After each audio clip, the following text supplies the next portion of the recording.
Agradecemos al Señor la oportunidad de estar una vez más reunidos con objetivos, con propósitos definidos, y agradecemos a Dios también la oportunidad de estar, como decía aquel antiguo canto, estando juntos otra vez alabando al Señor. Hoy iniciamos con las parábolas del Señor Jesús y les damos la bienvenida, al igual que a través de las redes sociales. El Señor nos ayude a continuar dándole la interpretación apropiada, correcta, a la cual el Espíritu Santo nos conduce para propiciar un correcto entendimiento, una aplicación correcta y sobre todo para quienes deseamos no solo profundizar en el estudio, sino servir, que esa es una de las grandes necesidades en todo lugar. Vamos a abrir nuestra Biblia en el libro de Mateo, capítulo 4, y de esta manera iniciaremos nuestra aventura a través de las oportunidades que el Señor nos va a brindar. Orar siempre será una necesidad, no una rutina, no una metodología. Orar es pedir la dirección, la presencia, que el Señor nos permita tener un entendimiento abierto. En las parábolas vamos a encontrar una condicionante que es necesario anticipar. No es el punto al cual a veces nosotros le conferimos, y lo vamos a estar viendo, es el contenido aplicable a tiempo, momento y circunstancia.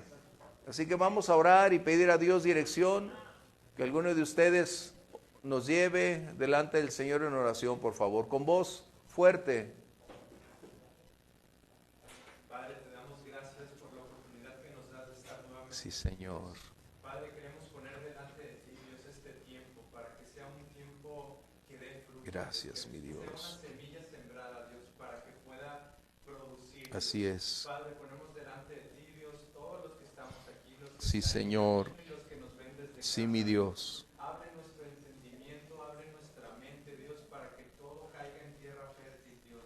Sí, Padre, Señor. ponemos delante de ti, Dios, al pastor, Dios, para que hable lo que tú Ayúdame, le has Señor, dado, te Dios, y necesito, que Espíritu pueda Santo. retener lo Ayúdame que él quiera hablar a de su continuar corazón, sino que sea las tu cosas Espíritu que Santo tienes tú moviéndose. reservadas en Padre, te nosotros. pedimos, Dios, que esto vaya Ayúdame, más allá Señor, de un día para de enseñanza y instruir, que podamos para poner en colocar. práctica todo lo que aprendamos el Sí, día de hoy. Señor.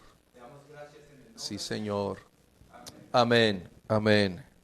Hoy iniciamos con la enseñanza del Señor Jesús a través de los diversos medios que nos vamos a encontrar. ¿A quién estaba dirigiéndose el Señor Jesús? Eso es algo que ustedes deben mantener siempre presente. La prioridad estaba dirigida al pueblo de Israel. Y por consiguiente, como consecuencia, ahora es aplicable a nosotros. Pero el significado original, las palabras, el contexto debe ser en la condicionante de su tiempo y momento histórico, recuérdenlo. A veces queremos opinar en base a lo que tú y yo tenemos sin considerar que las palabras que Jesús habló son primeramente un significado para el pueblo de Israel. ¿Qué entendían con lo que él estaba diciendo? ¿Qué relación había con los antecedentes proféticos, la expectativa de un Mesías venidero y cuál sería la aplicación de ese momento a lo que Jesús estaba enseñando? Eso es algo que tenemos que tener muy claro. No se trata aquí de enseñar a predicar, no se trata aquí de ver qué vamos a obtener para enriquecer simplemente mi acervo actual. Es introducirnos al pasado para extraer de ese ayer lo que implicaba para el pueblo de Israel, cómo hoy lo podemos nosotros aprovechar en nuestro contexto actual. Pero el propósito entonces de las parábolas del Señor Jesús tenía grandes diversidades porque al hablar de diversos temas nos vamos a dar cuenta que Jesús está hablando a través de las parábolas de cuestiones morales, de cuestiones de administración, de aspectos de liderazgo, una gran diversidad de contextos. Y ahora que vamos a entrar, debemos entonces centrarnos. Jesús es un judío, hablándole a judíos, con un entendimiento y un antecedente judío, con quienes hablaban la ley, vivían la ley y esperaban el cumplimiento de la ley. ¿Vamos bien? Porque como nosotros tenemos 2000 años de ventaja, en el contexto decimos, bueno, es que podemos pensar al respecto. No, estamos hablando del momento histórico, cultural, donde Jesús se centra. ¿Qué acontecimientos había? ¿Qué estaba ocurriendo con la palabra que se estaba escribiendo a través del ministerio de Jesús? ¿Y qué eran las expectativas del pueblo judío para cumplirse las promesas que el Señor tenía? Esto es muy importante. Así que entonces entramos con los versos 18 al 22. Permíteme leer en voz alta. Dice verso 18, andando Jesús junto al mar de Galilea, vio a dos hermanos, Simón, llamado Pedro, y Andrés, su hermano, que echaban la red en el mar porque eran pescadores. Y les dijo, venid en pos de mí, y los haré pescadores de hombres. Ellos entonces, dejando al instante las redes, le siguieron. Pasando de ahí, vio a otros dos hermanos, Jacobo, hijo de Zebedeo, y Juan, su hermano, en la barca con Zebedeo, su padre, que remendaban sus redes, y los llamó. Y ellos, dejando al instante la barca y a su padre, le siguieron. La pregunta es, ¿Jesús estaba dando un paseo? Jesús estaba simplemente caminando para sentir la brisa del mar y se quitó los zapatos para sentir el agua fresca de la playa y refrescarse. Recuerden, esto es algo que tenemos que colocar. Jesús nunca hizo nada por impulso. Jesús sabía exactamente qué hacer, cuándo hacer y cómo hacerlo. ¿Cuál era el propósito entonces de Jesús de caminar por el mar de Galilea? Encontrarse unas conchitas, ponerle su nombre, ¿no? Llevar un recuerdo. No. Él no estaba ahí ni por casualidad ni perdiendo el tiempo. Él tenía una estrategia muy bien definida. Recordemos que él había pasado ya la gran prueba en el desierto. Y ahora llegaba el momento para colocar en práctica la gran estrategia que él había determinado para alcanzar al mundo. Y la primera de ellas fue, una metodología o la estrategia fue desarrollar discípulos del entorno donde ellos vivían. Es decir, personas de una localidad, de un conocimiento de la región donde eran conocidos ellos lo que eran y lo que ellos pudieran llegar a ser como resultado de caminar con el Señor. En otras palabras, eran personas que al ser muy bien conocidas iban a tener la oportunidad de un cambio, de una transformación que nadie pudiera negar. ¡Qué tremendo! Eso es algo que debemos tener muy en claro. Jesús está accionando con un principio que nosotros necesitamos aprender. A veces queremos traer extranjeros a nuestro lugar cuando en realidad debemos ser los locales quienes deben hacer la obra. ¡Qué tremendo! Gracias a Dios por todos esos misioneros que han invertido su vida, su tiempo en venir. Pero el trabajo de ellos debe ser preparar, colocar y entonces los naturales o los nativos hacer la obra a la cual somos llamados. Qué importante. Recordemos, no hay sustitutos. Tenemos que accionar. Bien, hay algo que necesito enfatizar. esta realmente no sería una parábola, pero hay dos cosas. Jesús va a utilizar parábolas e ilustraciones parabólicas. Muy importante. Jesús va a hacer una utilización de todos los medios para colocar su enseñanza a través de algo visible, entendible, concreto, que la vida cotidiana de las personas a su entorno conocían, de tal manera que les iba a hablar a través de figuras, a través de símbolos, a través de condiciones de la vida diaria, que ellos pudieran aclarar, comprender la verdad, a transmitir, de tal manera que ellos necesitaban entonces pensar, meditar y comprender que lo que la vida diaria mostraba tenía también un significado espiritual contundente. Recordemos, la vida espiritual es real y en ocasiones lo natural es el reflejo de lo espiritual. Y Jesús utilizó precisamente lo natural para ilustrar lo espiritual.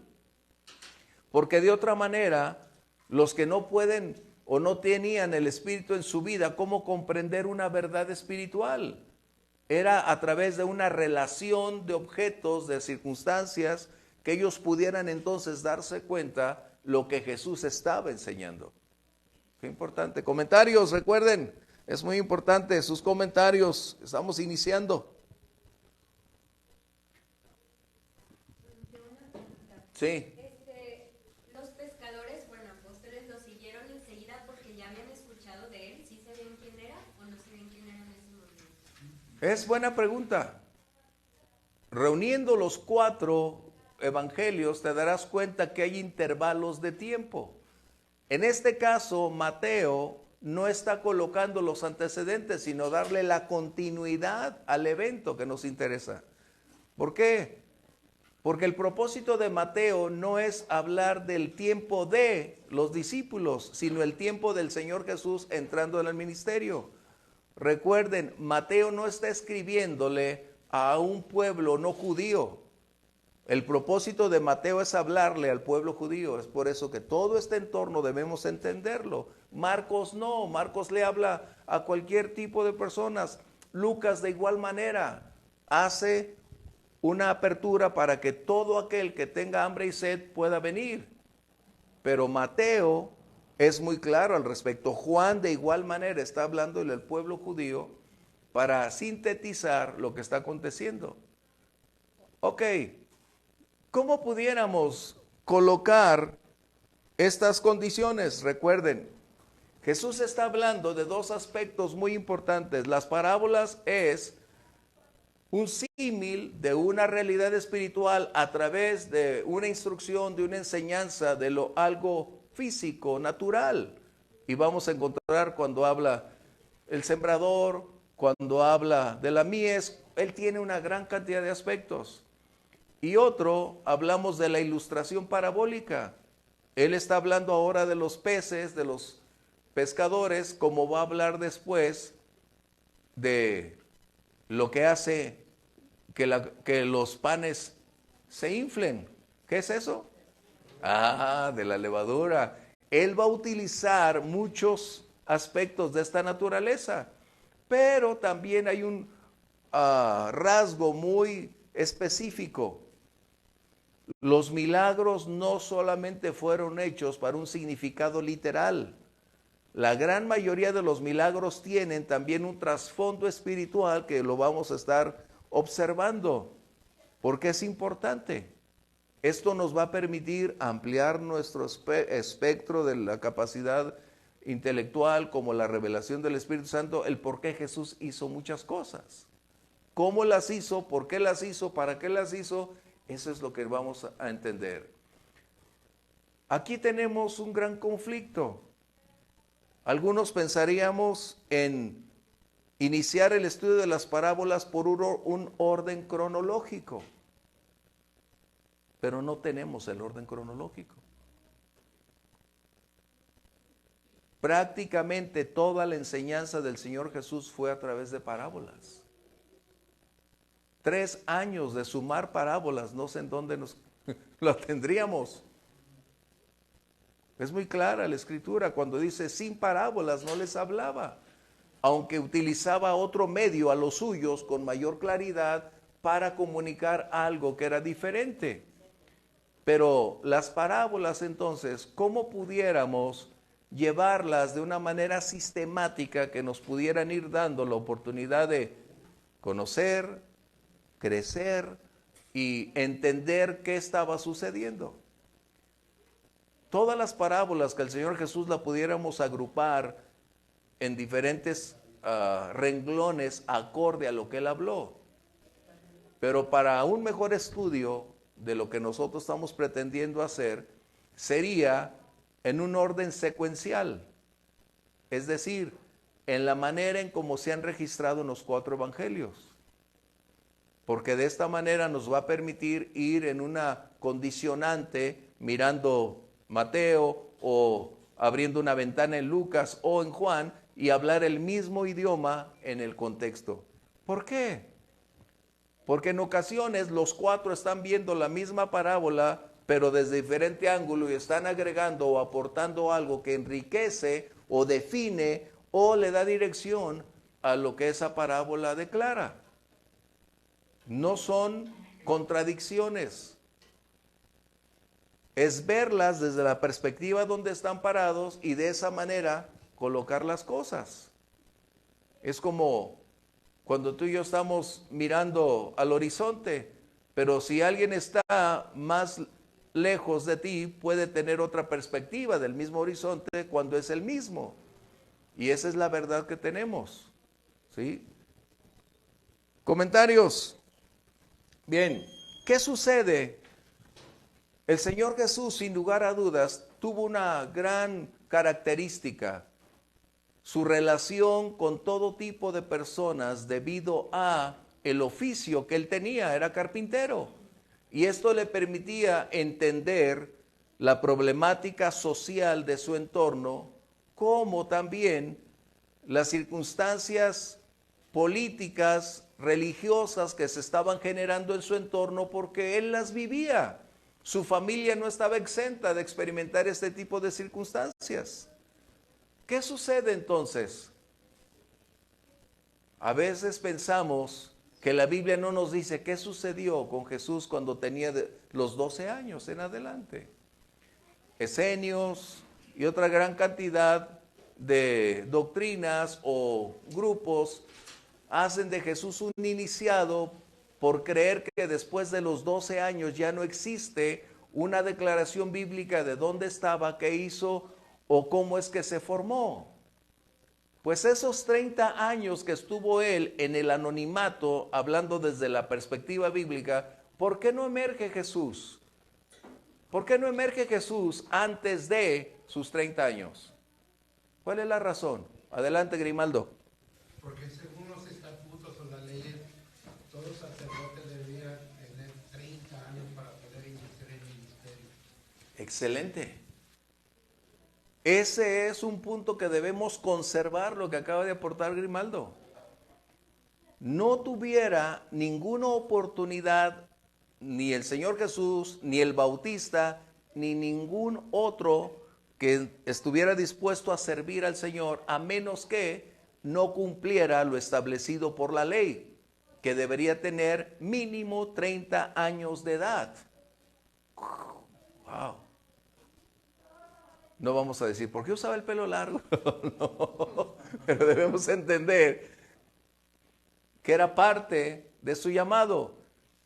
Entonces, ¿qué hizo Jesús esos 30 años? Es que ese es el punto donde vamos a entrar. Porque él creció aprendiendo de un sistema parabólico, porque los rabíes eso tenían como norma. Y debemos hacer, incluso Sócrates, Platón utilizaron todo este tipo de enseñanza porque era algo normal. Jesús no las inventó. Desde el Antiguo Testamento siempre se tienen, en otros lugares se tenían, pero representaba entonces una transmisión del conocimiento, de la revelación de la verdad a través de objetos, de condiciones naturales que les pudieran permitir entender las verdades espirituales.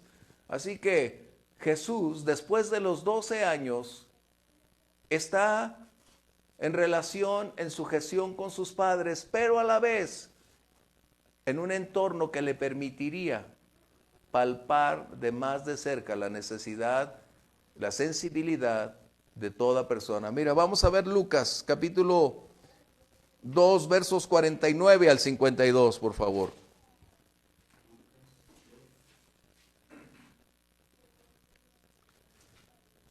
Y te vas a dar cuenta que la vida cotidiana es una escuela. La vida diaria es una enseñanza que pudiéramos, a través de ser objetivos o en este caso espirituales, darnos cuenta de que hay lecciones a través de las circunstancias o condiciones que pueden permitir enriquecer la vida de una persona. Enseñarnos cómo hacer o qué hacer, eso es muy importante. Lucas, por favor, 2. Entonces él les dijo, ¿por qué me buscaban? ¿No sabían que en los negocios de mi padre me es necesario estar? Mas ellos no entendieron las palabras que les habló. Y descendió con ellos y volvió a Nazaret, y estaba sujeto a ellos. Y su madre guardaba todas estas cosas en su corazón. Y Jesús crecía en sabiduría y en estatura y en gracia para con Dios y los hombres. Hay dos aspectos. Primero, dice que Jesús estaba sujeto a, en otras palabras, Él había venido a hacer que la ley se cumpliera en Él. Por consiguiente, sería inapropiado y erróneo que Él se hubiese apartado del hogar paterno para irse a ser un iniciado, cuando Él no era un iniciado. Él había venido a ser el Mesías prometido, Él para eso nació. El último verso dice que Jesús crecía en dos aspectos. ¿Cuáles son? Wow. Es impactante cuando puedes darte cuenta que Jesús crecía en sabiduría. Él estaba en ese entorno absorbiendo todas las condiciones naturales que serían el medio visible o audible donde él comentaría o compartiría el mensaje de la verdad para que su pueblo tuviese la gran oportunidad de entender que las promesas de Dios se estaban cumpliendo frente a sus ojos y a la vez descubrir lo que la vida espiritual a través de lo natural representaba. A mí me impacta eso, que Jesús estuviera sujeto a sus padres. Hoy casi nadie quiere estar sujeto a sus padres. Sí, Grimaldo. No sé si me da a entender, pero estar sujeto es obedecer a los padres. Y dejar a un lado a los padres por durar 3 días en el templo, algo me dice que no está sujeto. Es buena ilustración, recuerden. Jesús dice, en los negocios de mi Padre, era la prioridad. Ese es un punto que debemos nosotros tener, porque vamos a hablar ahorita del discipulado, y ese es un aspecto prioritario, que es importante. Así que Jesús estaba modelando delante de todas las personas la realidad de quién era Él. Por eso cuando Él emerge en el panorama decían, de Nazaret saldrá algo bueno. Conocemos a su papá, conocemos a su mamá, sus hermanos están con nosotros. ¿Quién es este? ¿Por qué? Porque precisamente Él no se fue al desierto, no se fue hacia la búsqueda de nuevos principios o estaturas o búsquedas espirituales. Él era la encarnación misma del Dios Altísimo por el cual Él había descendido. Sí, ahí atrás. Lo que decía Grimaldo, o sea, obviamente tiene un sentido natural. Porque de la misma manera como nosotros decimos conocer a Jesús como nuestro Señor y Salvador, Ajá. y muchas veces no hacemos lo que nos manda, obviamente José y María tenían un antecedente aún desde antes de casarse, cuál era el plan y el propósito divino para ese niño, pero tal parece que se les olvidó. Entonces, así en lo natural nos pasa a nosotros, decimos que conocemos a Jesús y es el cuando suceden cosas que ya se nos anticiparon, como que no concuerda, como dice Pastor, Bien, pero adelante. imágenes ahora sí rápidamente. Adelante, no es el tiempo, para eso es la clase. Cuando estábamos en jóvenes nosotros, Bueno, en No. jóvenes. Cuando liderábamos jóvenes. Cuando nos tocaba el grupo de jóvenes a nosotros, hubo una ocasión en la que una noche navideña, una cena navideña que hicimos, se prolongó como hasta la 1:30, 2 de la mañana. Estábamos en la coinonía platicando y todo, compartiendo y demás. Había papás que, ¿cómo es posible que se prolonguen tanto? Pero hay otros papás que decían, no, mientras se trata de algo espiritual, o sea, ¿por qué habría de preocuparme? Entonces, en ese caso creo yo que la necesidad era de los papás. En el caso de Jesús, que no sabiendo llamado, ¿por qué tendrían que preocuparse? Simplemente las palabras que usa Jesús, en la casa de mi Padre o en los negocios de mi Padre. Ese es el punto focal. Omar dice que le pondría un sope si su hijo le contestara.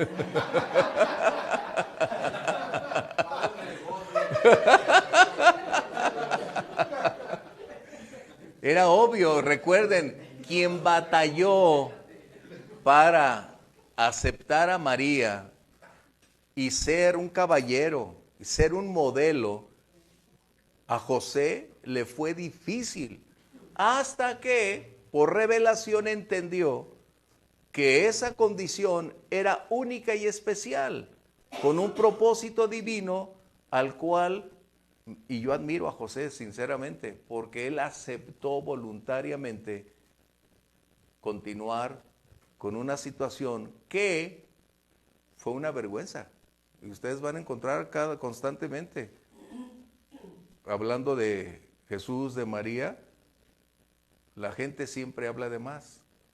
Habla lo que no entiende, pero solo lo que ve. Y de ellos hablaron. ¿Por qué?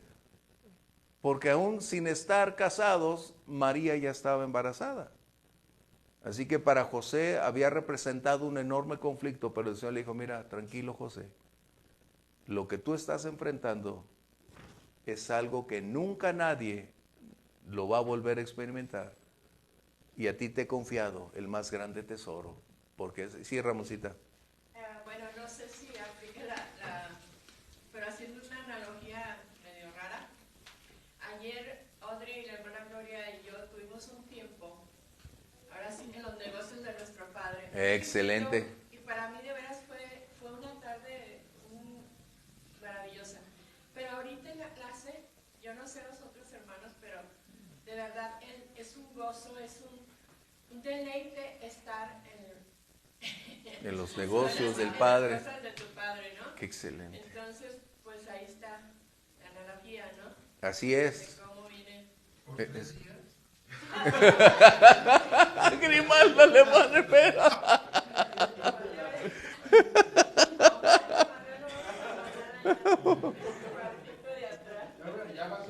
Imagínate, Grimaldo, el problema no era tanto, yo pienso, los padres estaban preocupados, aunque no deberían tener esa preocupación, porque ya desde antes de nacer tenían la revelación que sucedería. Pero quienes estaban preocupados, déjame decirte, eran los sacerdotes, los rabíes, todos ellos, que un niño de 12 años estuviera confrontando, estuviera instruyendo, estuviera diciéndoles todo acerca de lo que ellos no conocían ni entendían. Ellos han de haber dicho, ay niño, ¿cuándo te vas? O vamos a quitarle la pila, ¿va? ¿Por qué? Si se percatan, el liderazgo teniendo evidencias anticipadas de la grandeza, la deidad, siempre fueron rebeldes, duros, necios, de tal manera que aun cuando enviaron a matar a los niños, ni siquiera sabían lo que estaba aconteciendo. Así que cuando Jesús emerge en el templo 3 días, los doctores de la ley decían, ¿de dónde? ¿Cómo es que sabe tanto él? Pues era precisamente porque el Señor estaba en los negocios del Padre, más no, subráyalo, más no en una vida pública. Jesús no hizo milagros antes de sus 30 años, ni hacía de lodo palomitas y las hacía volar. Jesús nunca estuvo en la vida pública. ¿Por qué? Grimaldo hizo la aportación hasta después de los 30 años. Jesús estuvo ¿dónde entonces? en su relación natural de niño, de adolescente, de joven, de adulto, con sus padres, sus hermanos, la familia y el entorno social que enriqueció aún más porque él está tratando cara a cara con las personas, sentimientos, circunstancias, muertes, escasez, opresión de los romanos. O sea, Jesús lo vivió.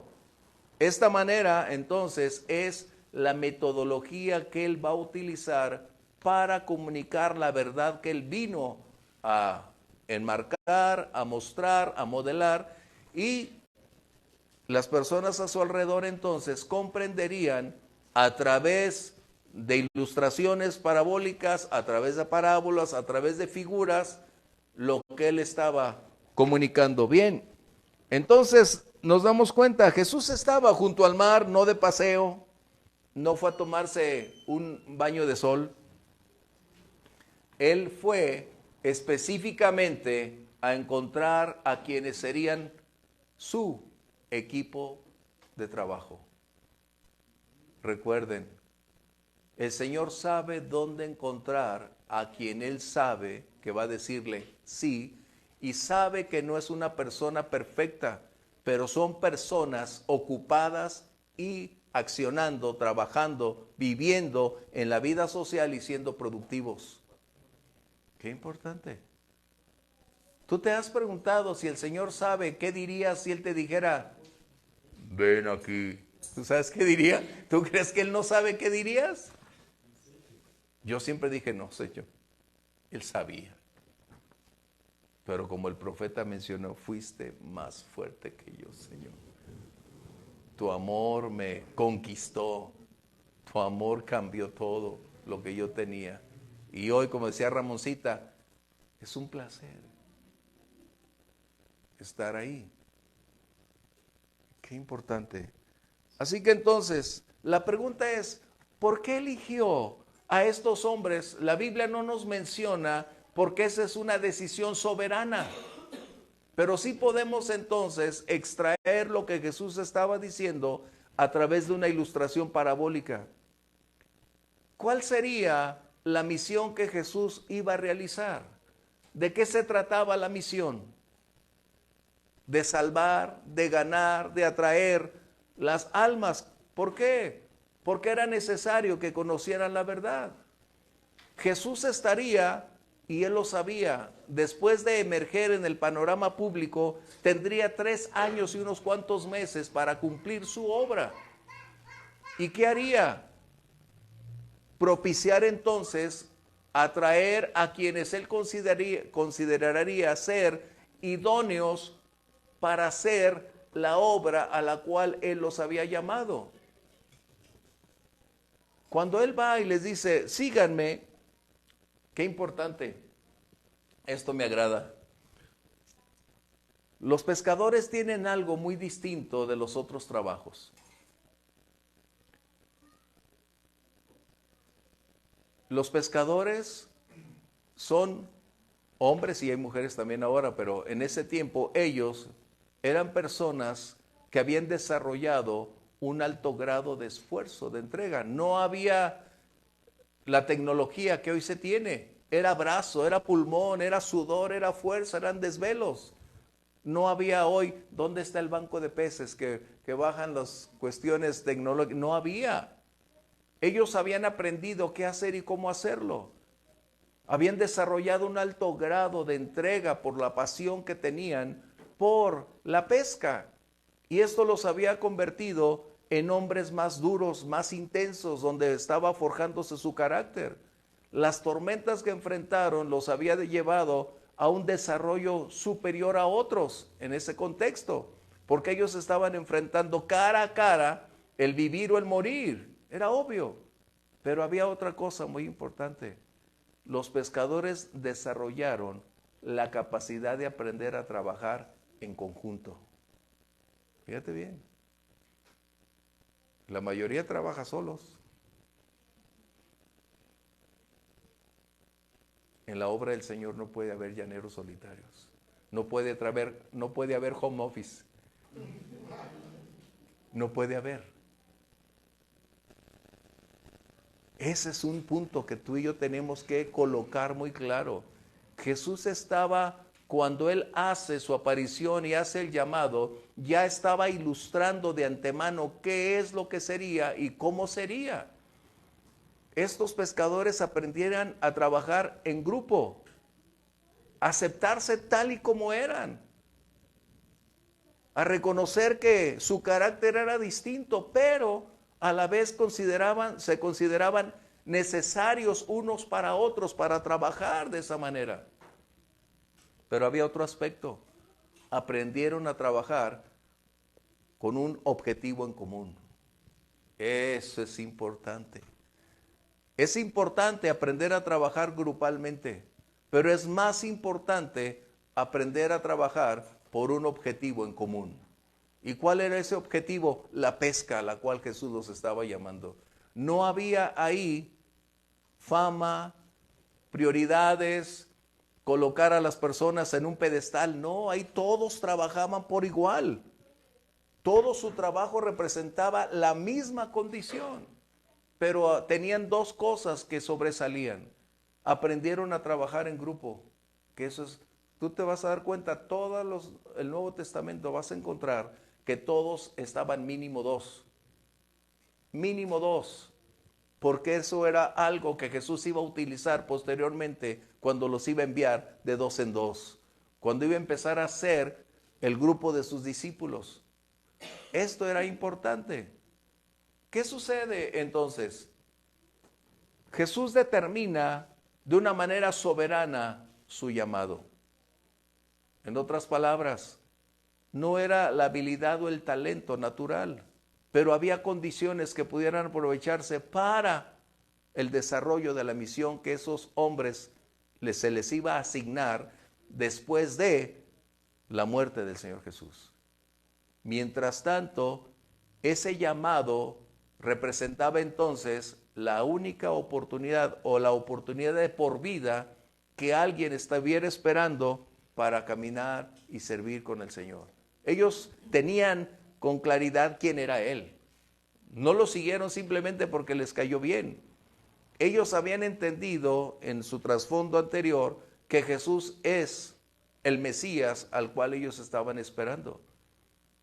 De esta manera, cuando reciben la invitación, Pedro y su hermano Andrés deciden, recuerden, ellos estaban lanzando las redes.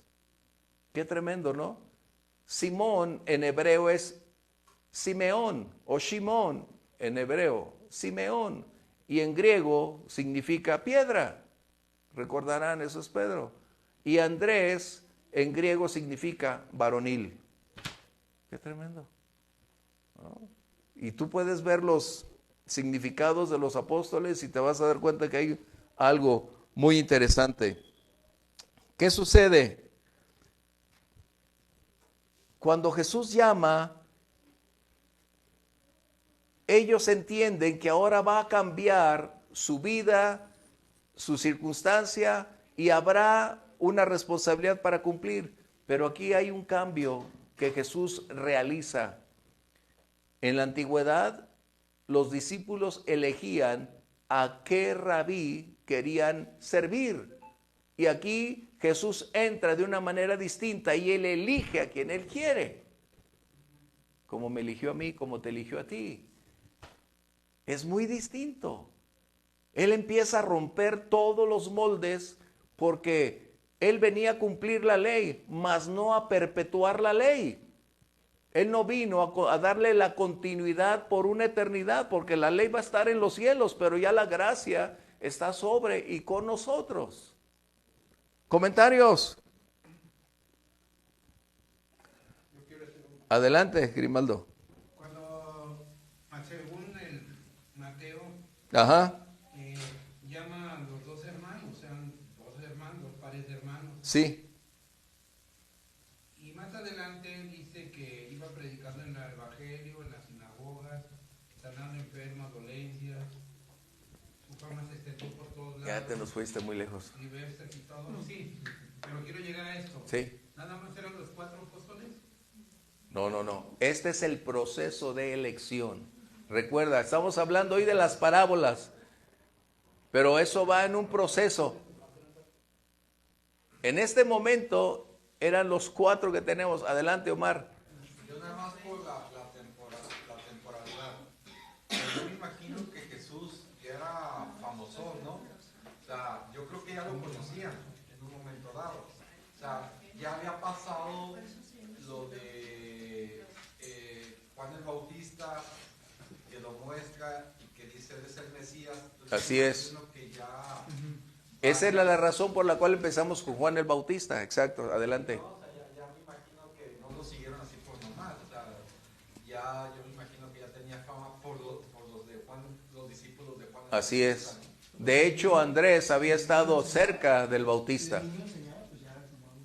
Ya era famoso. Recuerden, cuando el Bautista hace su aparición y empieza a declarar, dice, yo no soy. Y después dice, él es. Y entonces todas las miradas empiezan a colocarse sobre él y es justo ahí donde empieza su ministerio público. Pero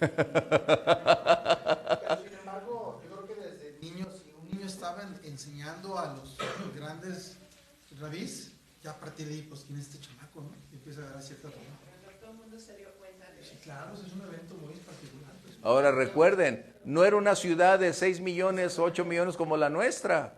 Eso es algo que debemos entender. El pueblo o en pueblos pequeños, en ciudades pequeñas, una aparición de alguien con esa condición carismática, con esa capacidad de interpretación de las escrituras, con esa doctrina, sería obviamente un reguero, como se dice, un reguero de pólvora que iba a incendiar a todas aquellas condiciones. ¿Cuál era el punto entonces? Cuando Jesús dice, sígueme, ellos ahora entendían que existía un cambio en su vida. Serían ahora seguidores o discípulos de aquel que los estaba llamando. Y el propósito, ¿cuál era? Un discípulo se identifica primeramente con quien es su maestro. Hay una identidad, hay una relación en la que se concede, se acepta y continúa. Y la otra es que se aprende de el maestro. Son dos cosas distintas. Una es identidad, que vamos a ser muy similares, y la otra, aprender de él. Recuerden, Jesús no estaba enseñando acerca de la preservación de la ley, porque Jesús no vino a enseñarles la ley, vino a cumplir la ley.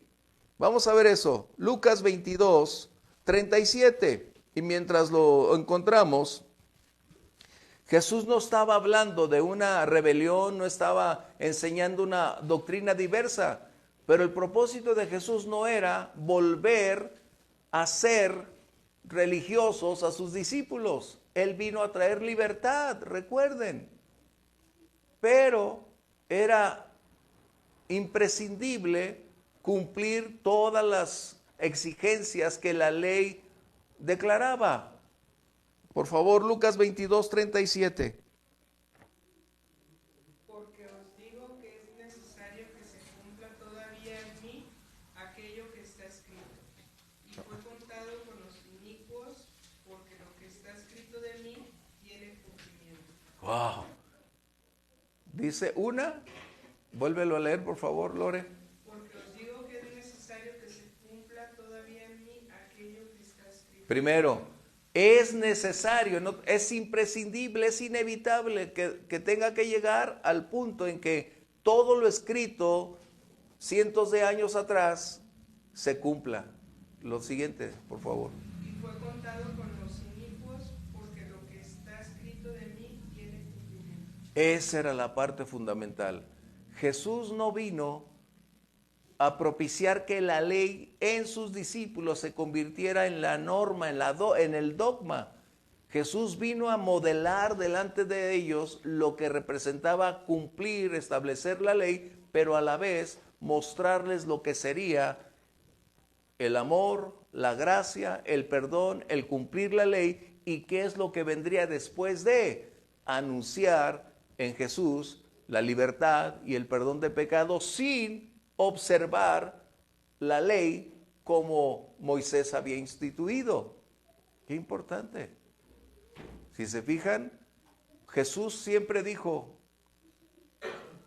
a los sacerdotes, a los escribas, dice, es necesario hacer esto sin dejar de hacer lo siguiente. Cuando Jesús utiliza el símbolo de los peces y ahora los pescadores, Jesús ya está ilustrando cuál sería la misión que ellos vendrían a ejecutar. Por eso Pedro no argumentó. Ellos entendieron que estaban siendo llamados a compartir, a aprender y posteriormente a realizar una labor que el Señor estaría encomendándoles a ellos después de haberlos preparado e instruido por 3 años. Y aún así Pedro después dijo, Señor, lo hemos dejado todo. ¿Qué nos toca? Así estamos a veces, ¿no? Señor, yo he dejado todo. ¿Y ahora qué? Pero debo decir, cuando Jesús dice acerca de los haré pescadores, ¿qué estaba hablando? Para ellos inmediatamente fue que vendría un tiempo de instrucción. Prepararlos. No era un curso de 6 meses y te damos tu diploma como licenciado, doctor en teología. No. Jesús estaba modelando ante ellos la realidad espiritual que necesitarían. Ser llamados implicaba estar dispuestos, disponibles para seguir al maestro e ir aprendiendo día a día de lo que él era y cómo lo hacía, cómo vivía, qué decía. Esto habla de un precio a pagar. Jesús estaba implicando, y ellos lo entendieron, que dejarlo todo implicaría un precio a pagar. Fíjate. A veces nosotros no damos por asentado lo que puede decirse, pero lo que implicaba, por eso es la ilustración parabólica. Son los contextos inmersos que definen lo que no se dice, pero se sobreentiende que están dentro de la propuesta que se está haciendo. Sí, Omar, adelante. Aquí en el hablar de pescadores o peces o redes, o sea, hemos visto en clases anteriores que se hablaba de que el cordero y tenía un significado en el Antiguo Testamento. Sí. O el Hijo del Hombre tenía un significado en el Antiguo Testamento. O me acuerdo de Yo Soy. Ajá. O que también tenía significado. O cuando yo perdono los pecados. Sí. Que para los judíos era tremendamente grave. O sea, hay también en el Antiguo Testamento pescadores o peces o redes. Qué excelente pregunta, Omar. Qué excelente, porque ¿qué significaba para ellos eso? Jeremías 16:16. Dios siempre ha utilizado y hemos de tener entonces los contextos que para ellos representaba ser muy útiles.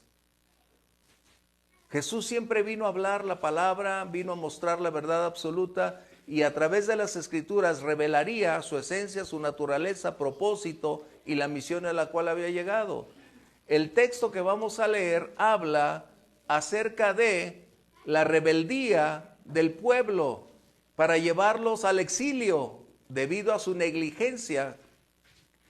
Nunca aprendió Israel. Siempre vivieron tormenta tras tormenta, fracaso tras fracaso, como dijera el profeta de Guanajuato, tropezaron con la misma piedra.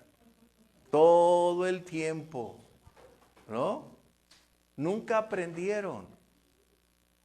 Y es que Dios siempre, cuando declaró una palabra en el pasado, Jesús vino a colocarla en el presente. Por eso era la asociación inmediata de lo que estaba aconteciendo. Vamos a leer Jeremías 16:16, por favor, en voz alta. He aquí que yo envío muchos pescadores, dice Jehová, y los pescarán, y después enviaré muchos cazadores, y los cazarán por todo monte y por todo Y hay otra gran cantidad de textos en Amós, en Oseas, que vamos a encontrar todos estos significados. Por eso, cuando Jesús declara estas palabras, desde niños ellos conocían la historia. Eran textos que pudieran relacionar inmediatamente de quién los decía y para qué eran. Es que Jesús viene a hablarle exclusivamente a los judíos, ¿no? Es lo que estamos diciendo, Omar, exactamente. Un gentil no entendería este trasfondo. Por eso menciono que debemos recordar, Jesús está hablándole a su pueblo en el contexto de su tiempo histórico, religioso, y además de las expectativas de la venida del Mesías. De tal manera que los gentiles solo pudieran decir, ¿qué sucede? Porque la relación del pasado, a menos que los gentiles conocieran la ley, pero les era vedado porque no pudieran ser enseñados por los judíos. Pero el pueblo entonces, cuando Jesús habla, inmediatamente el trasfondo escritural emerge para revelar qué era el propósito que estaban ahí. Por mucha razón Juan dice, a los suyos vino. Exacto, Ramosita. Exacto, ¿algo más? Exacto, es cierto. Por eso Juan, recuerden, mencioné, Mateo como Juan son muy directos hacia el pueblo judío, porque ellos están hablándole a una nación incrédula, negligente, necia, que requiere saber que delante de ellos se cumplieron las escrituras. Marcos todavía amplía el horizonte con mayor amplitud para los gentiles. Y Lucas, el doctor, escribe para que toda persona sea capaz de comprender que lo que se escribió es la declaración de quién es el Mesías. ¿Sí? Así que entonces nos damos cuenta que cuando habla de peces, lo que mencionabas, Omar, de redes, es figuras parabólicas del pasado o antiguo testamentarias relacionadas con su presente, es decir, en el momento histórico del Señor Jesús, para que el pueblo pudiera comprender qué estaba sucediendo. Ahora, hablando de antiguo testamentario, ¿habría un cambio de llamado de los profetas antiguos con lo que Dios o el Señor Jesús hizo con los 12? No. Recuerden, Dios es soberano y determina. Por ejemplo, a David, ¿dónde lo encontró? Detrás de las ovejas. Dios sabe dónde encontrar a quien puede ser un instrumento en sus manos. Así como David, así como los discípulos no eran los perfectos, los idóneos, tendría que venir un tiempo, un proceso de preparación, de instrucción para cambiar pensamientos, actitudes, conducta, perspectivas, donde el Señor ampliaría su capacidad de comprensión. Tan es así que Pedro tuvo que cambiar su perspectiva de la palabra. Fue hasta después, aún cuando vino el Espíritu Santo en casa de Cornelio, recuerden. Él todavía tenía la mentalidad de que solo los judíos. Pero vamos a ver algo que es muy importante. Primera de Reyes 19, 19 al 21, por favor.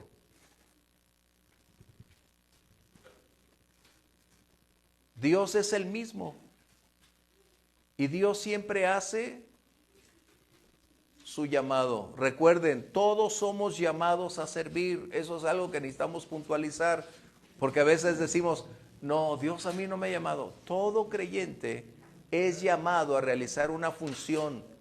La gran diferencia es cuando Dios llama a alguien a una posición de liderazgo. Es muy distinto. Pero todos estamos llamados a compartir, a llevar el mensaje, a ser pescadores de hombres o de personas. Todos estamos llamados. La gran diferencia es únicamente cuando cambia la función en otro nivel. Pero servir en el púlpito y servir en las mesas es el mismo, o es la misma responsabilidad, excepto cuando estás de responsable de todas las cosas. Recuerden, ¿cómo eligieron a los diáconos? Iban a servir las mesas, iban a ser simplemente los que proveerían alimento y descanso a las personas. ¿Cuáles fueron los requisitos? Hombres de testimonio, ser llenos del Espíritu Santo.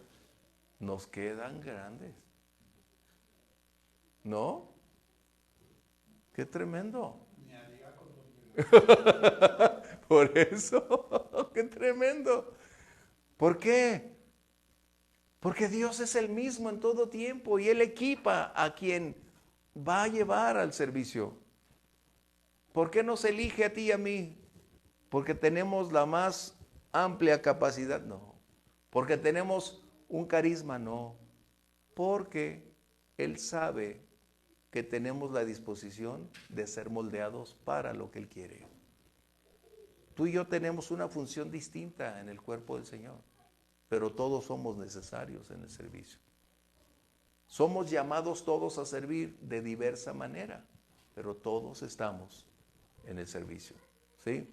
Vamos a leer entonces Primera de Reyes, 19.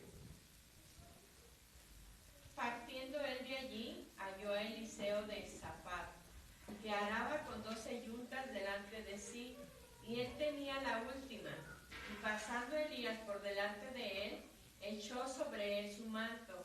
Entonces, dejando en los bueyes, vino corriendo en pos de Elías y dijo: te ruego que me dejes besar a mi padre y a mi madre, y luego te seguiré. Y él le dijo: ven, vuelve. ¿Qué te he hecho yo?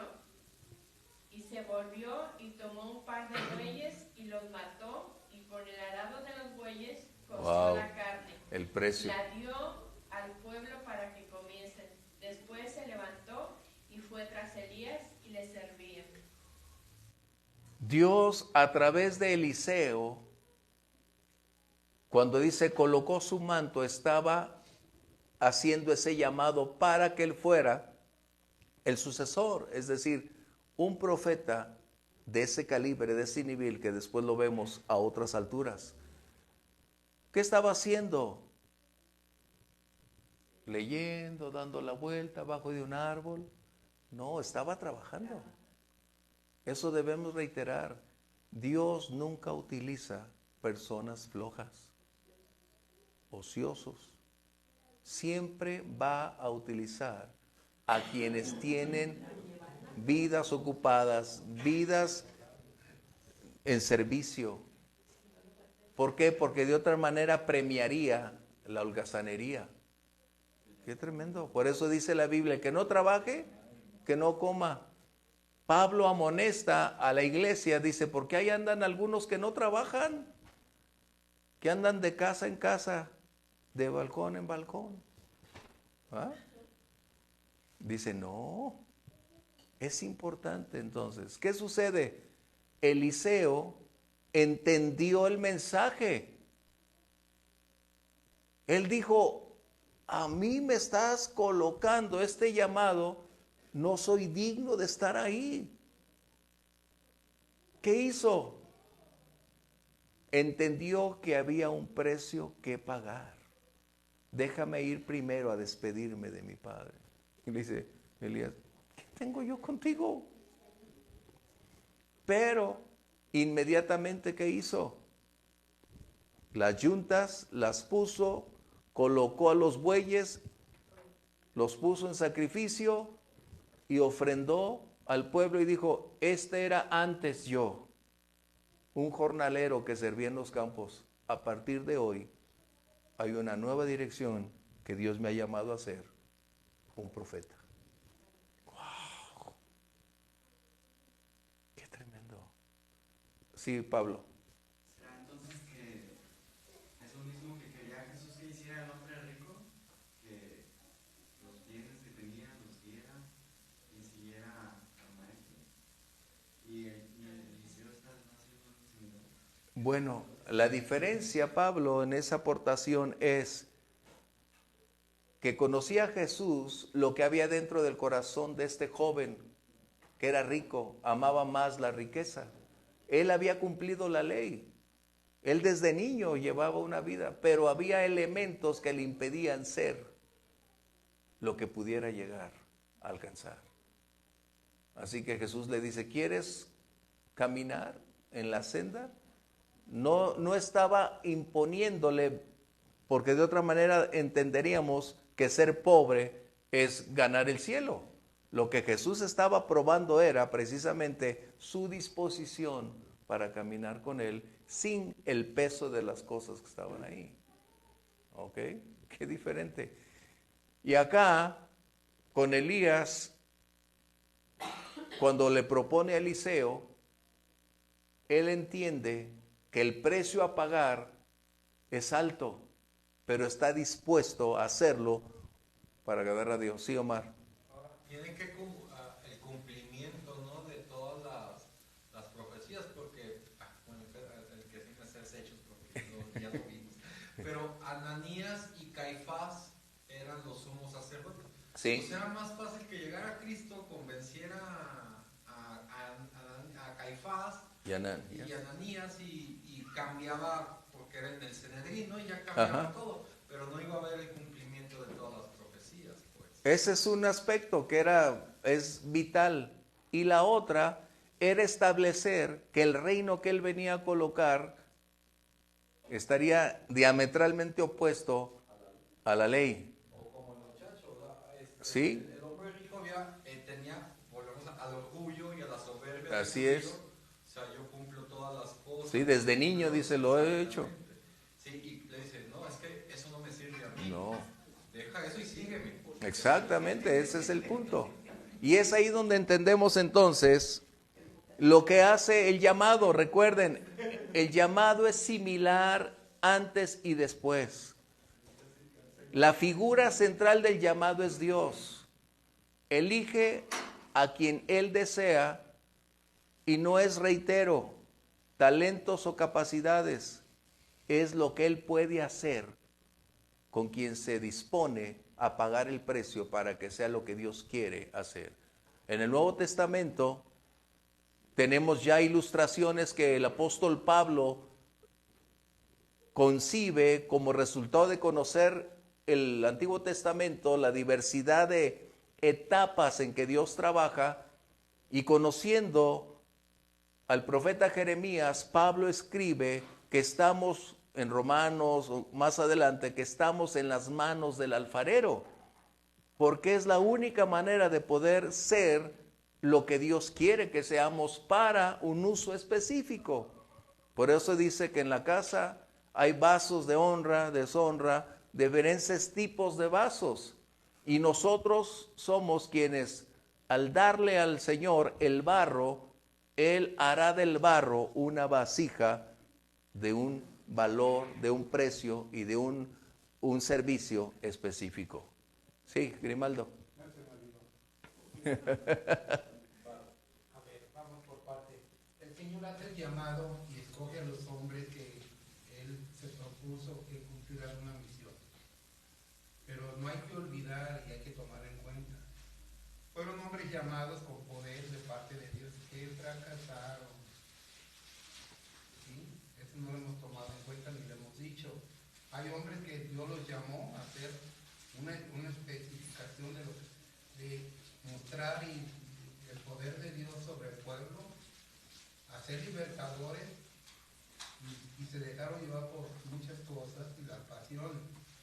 Hay que tener cuidado de eso con nosotros. Nosotros hemos sido llamados por la gracia de Dios y Él nos ha escogido. Les comentaba yo en la reunión que teníamos ahorita, antes de entrar aquí, que en todo este tiempo que tenemos conociendo al Señor, hemos conocido cientos de personas que nos reunimos en la iglesia. Y desafortunadamente ahorita me entero, me doy cuenta que de esos cientos de personas, muy pocos están en los caminos del Señor. Esto lo podemos aplicar a nosotros. Tenemos un llamado de parte del Señor, si Él nos escogió así. ¿Para qué? Para salvarnos, para que Él estuviera con nosotros. Depende de nosotros si llegamos a la meta, porque la palabra de Dios dice que el que perseverara hasta el fin, ese será salvo. ¿Qué es perseverar? Seguir caminando en el Señor. Esos hombres no perseveraron, y el ejemplo más cercano lo tenemos en Demas. Pablo lo declara: Demas me ha desamparado siguiendo las corrientes de este mundo.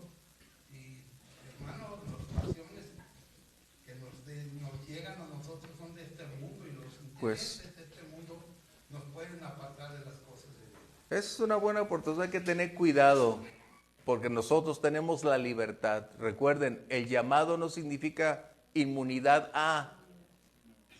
en ningún momento. El llamado es la propuesta divina para servirle, mas no estar exento de. Por eso el apóstol Pablo más adelante, cientos años más adelante, dice: el que piense estar firme, mire que no caiga. La advertencia siempre estará ahí.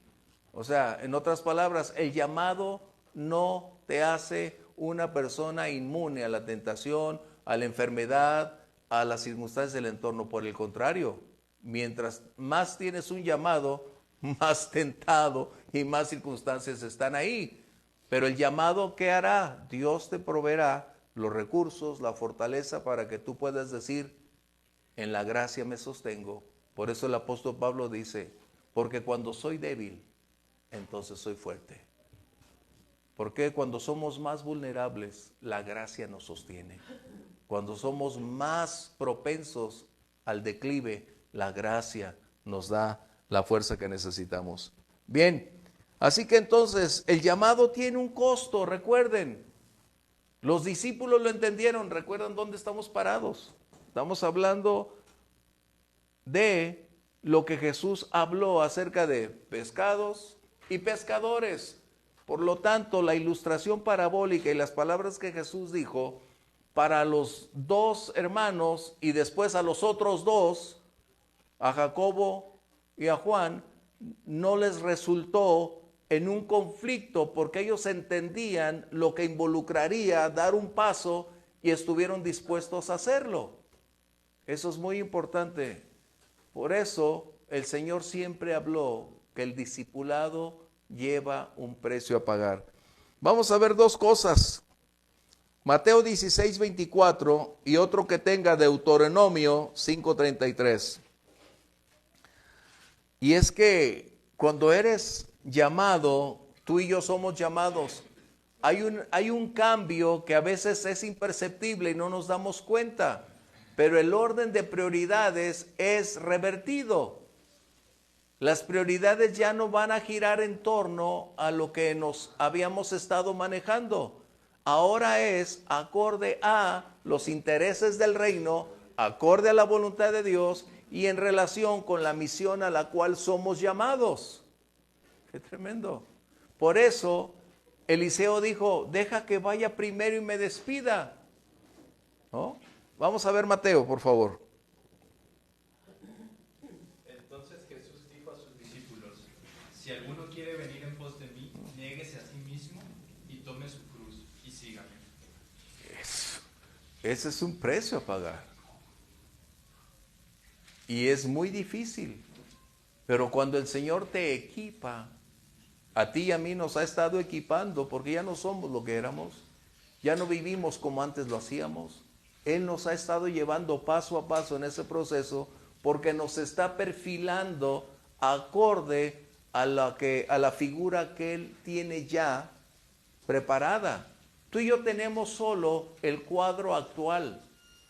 No tenemos toda la perspectiva del mañana, pero el Señor conoce lo que podremos llegar a ser el día de mañana. Por eso es que tú y yo hoy estamos en procesos, depurando, cambiando, donde el Señor está trabajando con nosotros, donde las circunstancias están obrando a nuestro favor, es decir, para propiciar cambios en nuestra vida, para ser útiles en su propósito.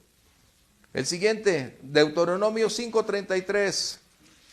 Andad en todo el camino que Jehová vuestro Dios os ha mandado, para que viváis y os vaya bien, y tengáis largos días en la tierra que habéis de poseer.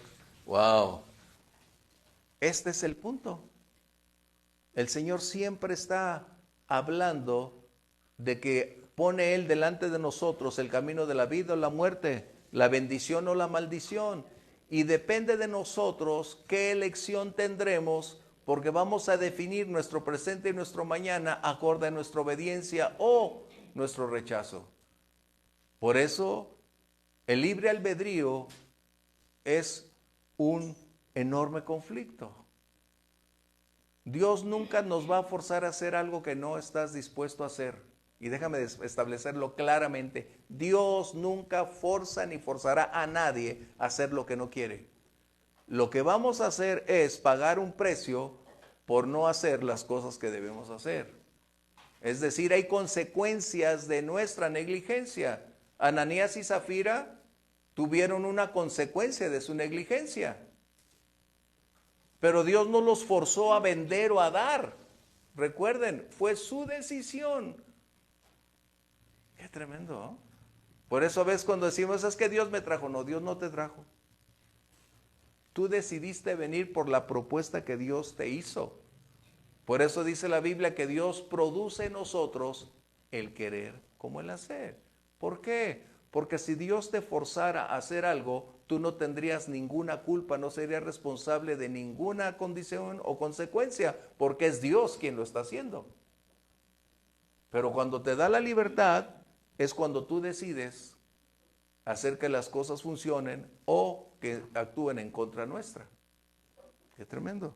Bien, sigamos adelante entonces.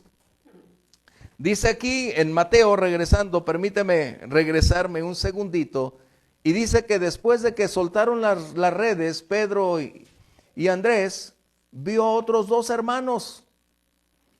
Jacobo, ¿recuerdan lo que significa Jacobo? Suplantador, engañador, todo lo que termine en or, él lo tenía.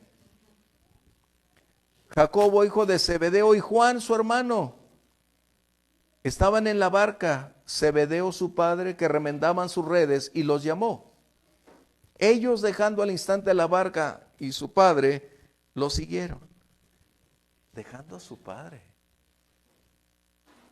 Imagínate, un costo a pagar. Pero debo decirte, Jacobo y Juan eran empresarios. Vamos a leer Marcos 1:20, ahí es donde vas a colocarlo. Ellos eran empresarios, tenían una gran cantidad de empleados a su alrededor.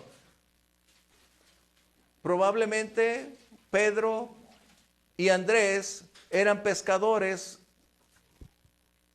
de su propia barca, pero Zebedeo y sus hijos tenían el negocio de la pesca. Marcos 1:20, por favor. La cooperativa. Y luego los llamó, y dejando a su padre, Zebedeo en la barca con los jornaleros, le siguieron. Wow. ¿Dejando a quiénes? A sus jornaleros. Qué impactante. Ellos tenían la disyuntiva. ¿Continúo en los negocios o me voy a los negocios del Señor?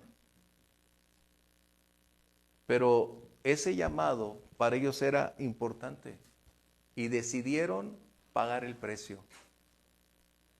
No sé cómo harían, papá, hay algo más grande. Tengo una misión que tengo que cumplir. He trabajado contigo muchos años, he compartido todo, pero a partir de hoy voy a ser discípulo del Mesías. Qué tremendo, ¿eh? Hay otra escritura, Mateo 10, 37, 38, por favor. Así que encontraremos que hay disposición y disponibilidad en los que siguen al Señor. Son dos cosas muy distintas. Yo puedo estar dispuesto, pero no disponible. O puedo estar disponible, pero no tengo la disposición. Pero algo que caracteriza a los discípulos es disposición, disponibilidad y una humildad para continuar en la senda. Mateo, por favor, 10, 37, 38. El que ama a padre o madre más que a mí no es digno de mí. El que ama a hijo o hija más que a mí no es digno de mí.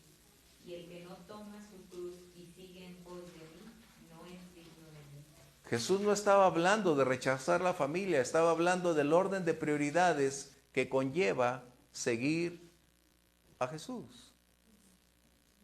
Y mira, estos 4 no fueron irresponsables. Pedro era casado, recordemos. Sí. Sí, justamente eso me quería comentar, que del estudio que he hecho de las escrituras, llegué a la conclusión de que Pedro también le dijo a su mujer, ¿sabes? Voy a ir a un viaje a pescar hombres con Jesús, pero seguramente la aseguró y le dio todo lo que necesitaba. Así es. Y después se la llevó con él de viaje. Porque Pablo después hace mención como los otros que llevan a la mujer. Pablo menciona que después los discípulos llevaban a su esposa de viaje, siempre y cuando quisieran, ¿verdad? No era como hoy, el precio a pagar a veces era pie, en burro, en una bestia, ¿no? Así que entonces, para concluir, cuando Jesús coloca esta ilustración parabólica, era un mensaje claro, relevante, directo para quienes conocían la palabra. Jesús no le habló ahí a ningún gentil. Recuerden, hoy nosotros lo aplicamos para ser pescadores de hombres, lo aplicamos como un llamado para caminar con Él, pero en ese momento específico Jesús estaba hablando de el cumplimiento de la verdad, hablando de los antecedentes y colocando que había una nueva era en que el Mesías establecería su reino a través de los seguidores que estarían con Él después de su muerte y resurrección. ¡Qué tremendo! Así que Jesús utiliza parábolas y estaremos viendo también ilustraciones parabólicas. Próxima clase estaremos viendo, hablando de la sal y hablando de la luz. Recuerden, hoy lo usamos nosotros, no, algo tiene mucho que ver con el trasfondo judío, que eso es lo importante. ¿Sí? Comentarios antes de irnos, que ya se nos fue la clase. ¿Dónde salió la palabra parabólica?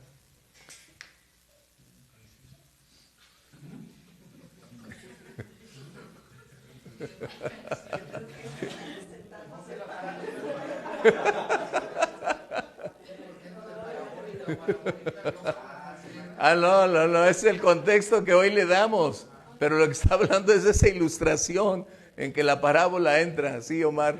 Yo me quedé en el versículo anterior de niégase a sí mismo. Ajá. O sea, porque al final el judío, al cumplir la ley, se sentía superior.